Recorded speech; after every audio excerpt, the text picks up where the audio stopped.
Bueno, a continuación vamos a examinar la ATM o articulación temporomandibular. Esta se la va a realizar de la siguiente manera. Con los dos dedos índices vamos a dirigirnos hacia el orificio auditivo externo y vamos a localizar el punto de inserción de la mandíbula con el hueso temporal. Vamos a colocar los dos dedos pulgares en la parte anterior de la mandíbula y vamos a pedir al paciente que abra la boca de manera suave. Ahora cierra. En caso de encontrarse algún chasquido o un crepito ahí, puede ser algún indicio de que haya alguna infección del menisco del ATM. La articulación temporomandibular tiene tres movimientos: protrusión y retroprotrusión, que es hacia adelante y hacia atrás. Movimiento de lateralidad, tanto izquierda como derecha, que es para ambos lados y tiene un arco de aproximadamente 2 centímetros de diámetro, y apertura y cerradura, que en pacientes normales puede llegar hasta los 3 centímetros, que es algo normal. La maniobra del arco doloroso medio. Le vamos a pedir al paciente que eleve su brazo en un ángulo de 180 grados y que lo descienda. Si este presenta dolor entre los 100 grados y los 60 grados, estaríamos pensando en una tendinitis supraespinoso o una bursitis subacromial. La maniobra del arco doloroso superior. Le vamos a pedir al paciente que eleve su brazo en un ángulo de 180. Si este lo desciende y presenta un dolor en un ángulo de 160, estaríamos pensando en una artritis acromioclavicular. La maniobra del brazo caído. Le vamos a pedir al paciente que eleve su brazo en un ángulo de 180 y que lo deje descender. Este debe ser capaz de descender lentamente hasta 90 grados. Si este cae bruscamente, estaríamos pensando en una rotura. La maniobra del brazo cruzado. Le pediremos al paciente que eleve su brazo hasta un ángulo de 90 grados y luego este lo lleva hasta el hombro contrario. Este va a ser doloroso cuando existe una patología acromioclavicular. A continuación tenemos las maniobras de los movimientos pasivos. Le pediremos al paciente, en la maniobra de Hauskins, le pediremos al paciente que coloque el brazo en una antepulsión y el codo en 90 grados. Colocaremos la mano en el codo y haremos una fuerza en rotación interna y una fuerza en rotación externa. La maniobra de aducción. Vamos a colocar nuestros dedos en la parte inferior de la escápula y vamos a elevar el brazo del paciente en un ángulo de 90 grados. Se debe de sentir que la escápula no se mueva. La maniobra de rotación externa. Le pediremos al paciente que coloque sus brazos y sus codos pegados al cuerpo. Colocaremos nuestras manos en el codo y haremos una rotación externa hasta un ángulo de 90 grados. La maniobra de rotación interna. Colocaremos el brazo del paciente por la parte de atrás del cuerpo y trataremos de colocar su mano hasta la parte más alta de la columna dorsal, comparando que la otra mano llegue a la misma altura. Bueno, a continuación les vamos a hablar sobre los movimientos de resistencia. La primera maniobra es la maniobra de Yocum. Esta de aquí va a valorar el espacio subacromial, en la cual consiste en llevar la palma de la mano del paciente al hombro opuesto. Después vamos a colocar el codo y lo vamos a llevar de una manera muy pasiva hacia la parte superior. Si es que presenta dolor en la parte anteromedial del hombro, es que se trata de un pinzamiento del espacio subacromial. La maniobra en abducción de contrarresistencia, también denominado maniobra de Joe. Esta de aquí consiste en valorar el estado del músculo supraespinoso, en la cual con el paciente sentado y con los hombros abducidos en 90 grados, en rotación interna y con una flexión horizontal de 30 grados, con el antebrazo en pronación y con los pulgares dirigidos hacia el suelo, yo voy a colocar lo que son mis manos en la parte superior distal del antebrazo y yo voy a ejercer una fuerza. En el momento en que yo ejerzo una fuerza, el paciente va a tomar una resistencia en contra de la fuerza que yo estoy ejerciendo. Si es que hay presencia de dolor, podemos deducir de que el paciente está cursando un proceso inflamatorio del tendón del músculo supraespinoso. Maniobra de rotación externa. Esta también se denomina maniobra de Paté. Ya con el paciente sentado y con los hombros en separación de 90 grados, con el codo flexionado a 90 grados, con mi mano voy a fijar lo que es el hombro y la otra la voy a colocar en la parte distal del antebrazo de mi paciente. Voy a solicitar a mi paciente que lleve su mano hacia arriba ya en la cual va a ser una resistencia al movimiento externo, al movimiento de rotación externa.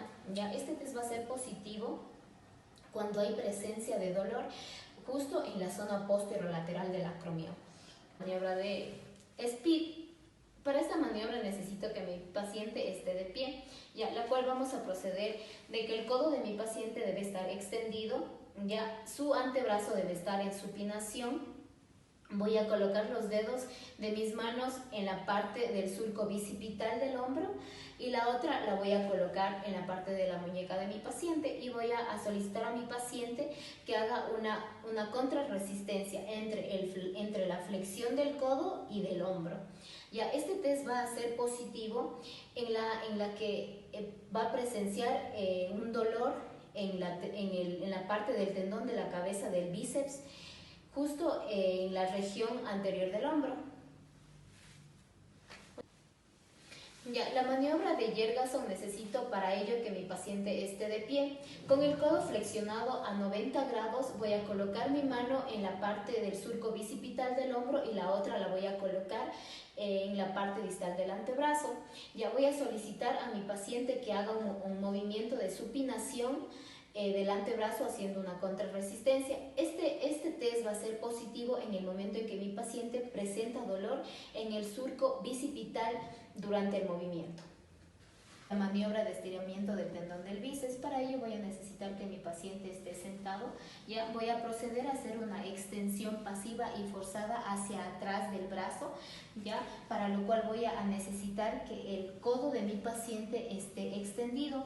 Durante este procedimiento yo voy a ir palpando lo que es el tendón bicipital. Va a presentar lo que es una tendinitis bicipital cuando presencia dolor durante esta maniobra. Bueno, a continuación vamos a ver cómo se debe examinar lo que es la columna cervical. Antes que nada vamos a fijarnos de que la anatomía esté concreta. Si se ve que no hay ninguna desviación en la columna, vamos a localizar lo que es los músculos trapecios y vamos a tocarlos a ver si no hay ningún o no se presenta ningún indicio de dolor. Luego vamos a pedir a la paciente que nos ayude con un movimiento de flexión, que es hacia adelante, extensión, que es hacia atrás, luego lo que sería rotación, y por último lo que es el movimiento de lateralidad, tanto izquierda como derecha. En caso de presentar alguna molestia o dolor en el examen, es indicio de que está inflamada alguna de estas articulaciones. Bueno, a continuación vamos a ver cómo se examina el pie y el tobillo. Para que haya una correcta examinación del pie y el tobillo, el médico debe fijarse desde el momento en el que el paciente ingresa al consultorio, ver si su marcha es adecuada, si no hay ningún cojeo o si su caminata es erguida. A continuación vamos a ver cómo se examina el pie. Primero vamos a fijarnos en las articulaciones, como en lo que es la articulación del hueso de la tibia con el peroné, con lo que sería el hueso calcáneo y el astrágalo. Estos se van a articular y van a formar diferentes momentos, como es extensión, flexión y de rotación. Una vez identificado todas las partes anatómicas, vamos a empezar desde el dedo gordo o del primer metatarsiano a ir verificando cada articulación, lo que es falango terciana y lo que es con los huesos del carpo y los metatarsianos. Vamos a realizar pequeños movimientos hacia adelante en todos los huesos, desde el primer metatarsiano hasta el último metatarsiano, a ver si no hay ninguna alteración. En este caso no se evidencia ninguna. Luego se va a evidenciar lo que es la planta del pie, a ver si no hay ninguna alteración en esta. Puede presentarse lo que sería un pie cabo, que sería un pie muy curvado, o un pie plano, que a la vez evidenciaría que el paciente no pierda la estabilidad al caminar. Cualquiera de estas dos alteraciones no son comunes en el paciente. Se realiza flexión de cadera a 90 grados con aducción y rotación. Es positivo al dolor en ingle o cadera.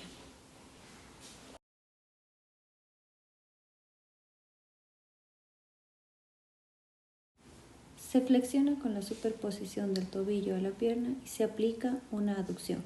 Es positivo si hay dolor en la ingle. Se hacen giros en la pierna en aducción. Es positivo si existe dolor para patología intraarticular. Elevar las dos rodillas al pecho, luego sostener una pierna. Es positivo si este movimiento causa dolor. Percutir en el retináculo flexor. Es positivo si existen parestesias. Se realiza una flexión sostenida de 1 a 2 minutos. Se realiza una compresión del túnel carpiano por unos 30 segundos. Es positivo si existen parestesias. Sostener un papel con el pulgar y el borde radial del índice es positivo si es incapaz de sostener. Apoyar el pulgar en la palma de la mano y hacer una extensión.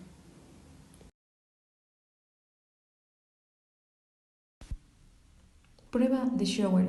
Medimos la movilidad de la columna vertebral lumbar.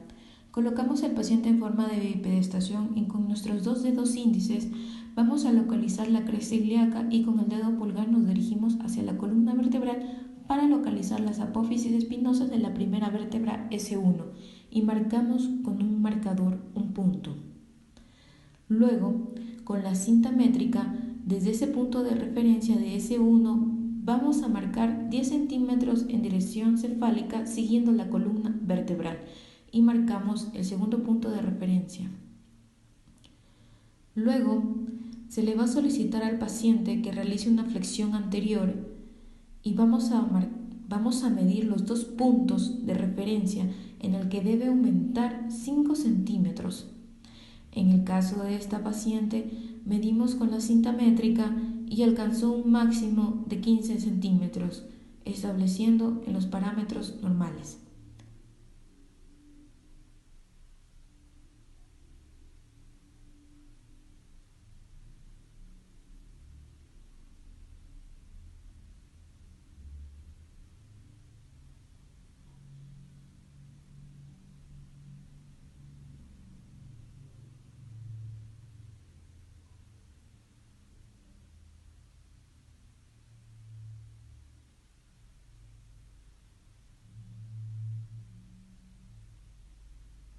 Luego, le solicitamos que realice una flexión posterior en la que la distancia inicial debe cortarse entre 1 a 2 centímetros, en el caso de ella se acorta a 9 centímetros. No alcanzar los valores referenciales indica limitación de la movilidad de la columna vertebral. Signo de la SEC. Le pedimos al paciente que se acueste de cúbito supino. El médico eleva la pierna extendida hacia arriba aproximadamente en un ángulo de 80 grados, sujetando el pie a nivel del calcáneo. El grado de elevación dependerá de la condición del paciente. Es positiva cuando todo el dolor es irradiado en la trayectoria del nervio ciático en toda la pierna. El dolor en la parte posterior del muslo se encuentra relacionado con los tendones de la corva.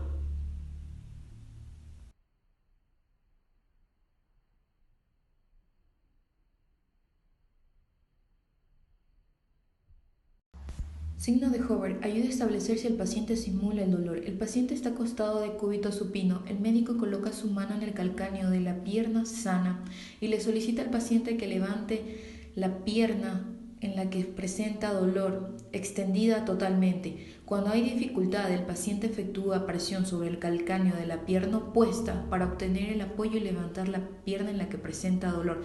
Si no hay esto, el paciente está simulando el dolor.